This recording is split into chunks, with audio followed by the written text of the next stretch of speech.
¿Qué tal están? Bienvenidos. La sociedad griega antigua. Realmente es un tema apasionante entender cómo eran las clases sociales en Atenas, las clases sociales en Esparta, por ejemplo, los sistemas de gobierno, la democracia en Atenas, la monarquía en Esparta, etc.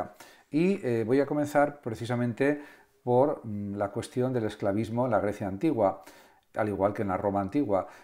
Era algo absolutamente absurdo, anacrónico, totalmente injusto, pero que en aquella sociedad pues se consideraba que los esclavos procedían de las guerras, de los prisioneros de guerra, que se convertían en esclavos, e incluso el propio Aristóteles tuvo varios esclavos y consideraba que era algo absolutamente lógico y normal en su sociedad, y estaba influido por la mentalidad de su época, Aristóteles, que fue un gran filósofo y un gran biólogo también, y en ese sentido eso estaba como normalizado.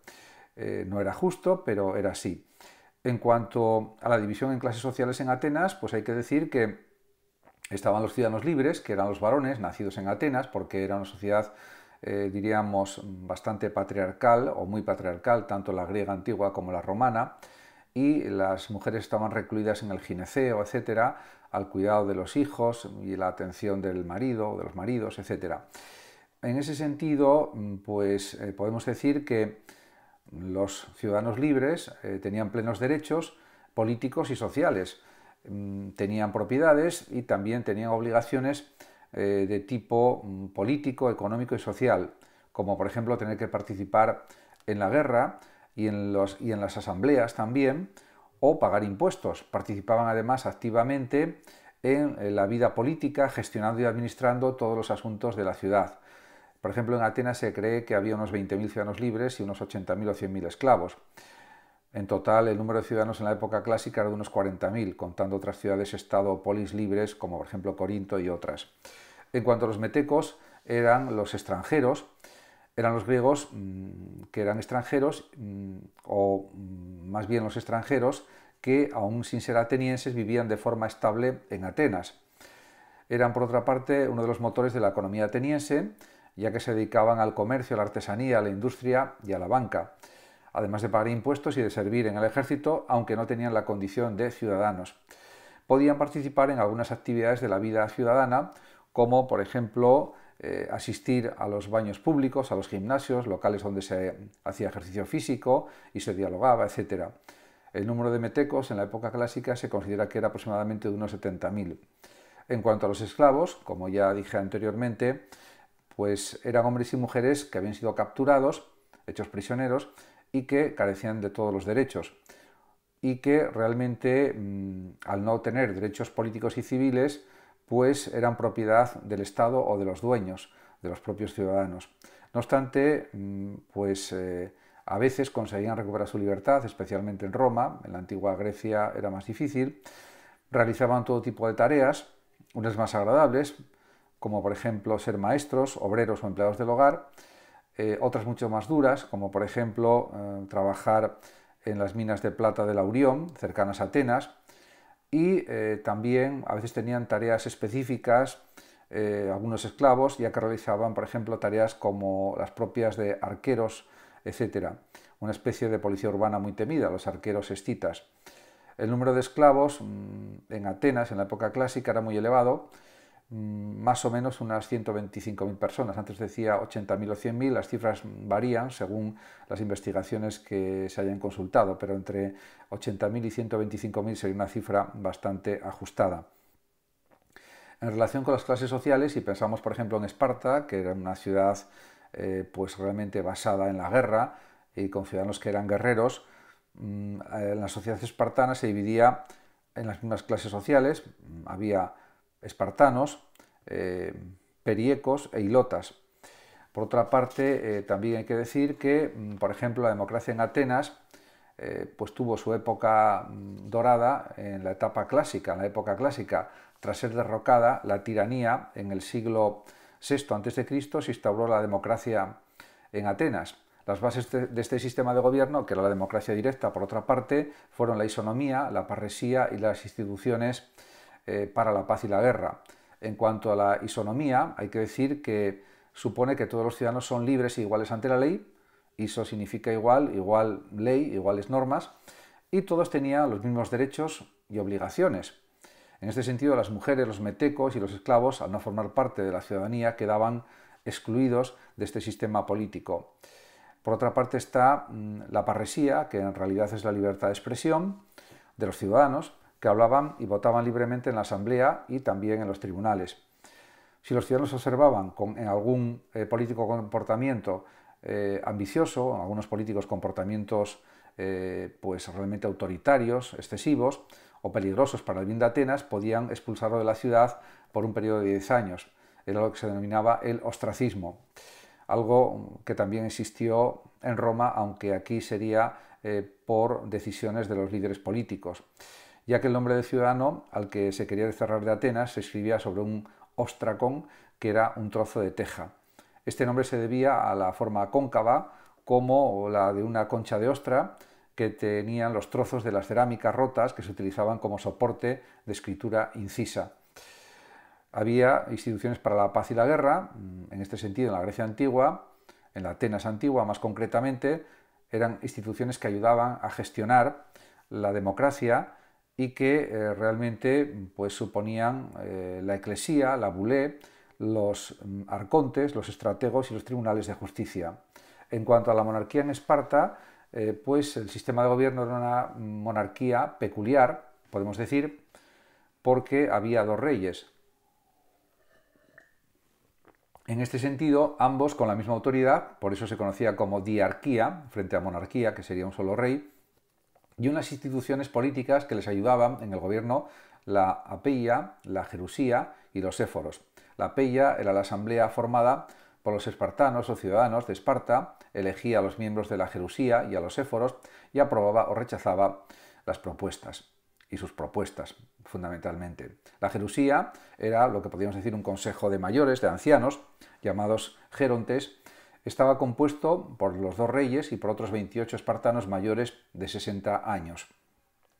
La gerusía redactaba las leyes, gestionaba los asuntos de política interna y juzgaba los delitos también, funcionando también como una especie de tribunal supremo. Y por último estaban los éforos, que eran 5 altos cargos de la administración ciudadana en Esparta. Los éforos velaban para que la tarea de los reyes fuera la apropiada y dirigían los asuntos de política exterior. En cuanto a las instituciones políticas atenienses para la paz, pues había varias. Por ejemplo, estaba la eclesía, que era la asamblea ciudadana, y estaba formada por todos los ciudadanos mayores de 18 años. La eclesía se reunía en la colina de Lepnix, cerca de la Acrópolis, en Atenas, para debatir todos los temas políticos, tanto externos como internos. Por ejemplo, había que ir a la guerra contra Esparta o no había que ir, había que construir más barcos mercantes o más barcos de guerra y otras muchas decisiones que se tomaban en ese sentido para potenciar la vida de Atenas, porque Atenas era la ciudad más importante de la Hélade. Por otra parte estaba la bulé, que era el consejo de los atenienses y estaba formado por 500 ciudadanos que se reunían en el Buleuterio, situado en el Ágora, la plaza pública que era el centro de la actividad política y comercial de Atenas. La bulé preparaba la lista de los temas que se iban a tratar en la eclesía. También, además, dirigía las finanzas públicas, recibía a los embajadores extranjeros y vigilaba que las decisiones aprobadas en la eclesía se llevaran a cabo. Los 500 componentes o miembros de la bulé estaban divididos en 10 grupos de unos 50 consejeros. Estos grupos se turnaban para presidirla. En cuanto a la figura de los arcontes, en la política ateniense, eran 10 elegidos por sorteo, eran una especie de ministros o de altos cargos políticos que ejecutaban las decisiones de la eclesía y de la bulé y organizaban todos los servicios públicos, como por ejemplo la administración de la justicia, la resolución de los asuntos legales relacionados con los metecos y los extranjeros o la gestión de los asuntos religiosos, entre otras cuestiones. Los estrategos también eran 10 y eran los responsables del ejército, es decir, los generales o jefes supremos que ordenaban a los soldados de tierra. En cuanto a las instituciones judiciales de Atenas, pues hay que destacar fundamentalmente el Areópago y la Eliea. En cuanto a estas instituciones, hay que decir que en Atenas no existían ni jueces ni abogados. Por ello, en los juicios, Las dos partes en pleito exponían personalmente sus razones y el jurado, después de haber escuchado todas las intervenciones, emitía su voto a favor o en contra de la persona acusada. En Atenas había dos tribunales de justicia muy importantes, el Areópago y la Eliea. El Areópago era el tribunal más antiguo de Atenas, estaba compuesto por antiguos arcontes y juzgaba los crímenes o delitos de sangre. Por otra parte, la Eliea, en este tribunal se veía la mayor parte de los asuntos judiciales, tanto los civiles como los penales. Estaba compuesto por un jurado popular cuyos miembros eran elegidos por sorteo. O sea que podemos decir que sí había instituciones judiciales, pero eran peculiares, diferentes a las actuales. Pero en definitiva se trataba de buscar también la justicia en las decisiones, dar a cada uno lo que merece en proporción a sus méritos, a sus actitudes, etc. En cuanto a las instituciones para la guerra, podemos decir que realmente hubo una evolución del ejército en la antigua Grecia. Hasta la edad arcaica, hasta el año 700 a.C. aproximadamente, los griegos lucharon individualmente por su propia gloria. El nacimiento de las polis, pues realmente, o ciudades-estado, y de la conciencia cívica de ayudarse unos a otros, provocó que se creara una nueva forma de luchar, la denominada falange, es decir, avanzar todos juntos y en fila. Las dos polis más importantes, Atenas y Esparta, por ejemplo, rivalizaron por la hegemonía sobre el resto de griegos. Atenas destacó por su poderío en el mar, su poderío naval, y Esparta por su infantería, fundamentalmente. La rivalidad entre ambas desembocó en un terrible enfrentamiento, la Guerra del Peloponeso, contada principalmente por el historiador Tucídides. Venció Esparta, pero la guerra fue tan dura y larga que provocó el hundimiento de ambas ciudades, hundimiento económico, social, etc. Cuando las polis desaparecieron y se crearon los estados helenísticos, el ejército pasó a estar formado por ciudadanos soldados. Y estaba también compuesto por mercenarios, es decir, soldados a sueldo, y también pues soldados enrolados voluntariamente. En cuanto al ejército ateniense, cabe decir que el ejército estaba formado por ciudadanos, a veces también por metecos o extranjeros, y el servicio militar era obligatorio. Los atenienses debían aprender a manejar las armas, desde los 18 años hasta los 20 años, después se inscribían hasta los 50 años en una lista de reclutamiento y debían prestar servicio si se les llamaba.